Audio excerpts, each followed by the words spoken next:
नमस्कार मैत्रिणींनो, आज मी करणार आहे खोबऱ्याच्या वाटणातली फ्लॉवरची कोरडी भाजी।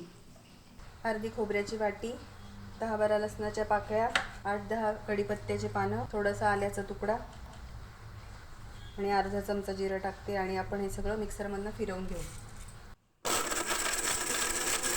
खोबऱ्याचं वाटण तयार आहे। तेल टाकते, जिरं मोहरी टाकून घेते, थोडं हिंग टाकते, मिक्सरमधनं काढलेलं वाटण टाकते, हळद टाकते, तिखट, धणे जिरे पावडर, फ्लावर टाकते,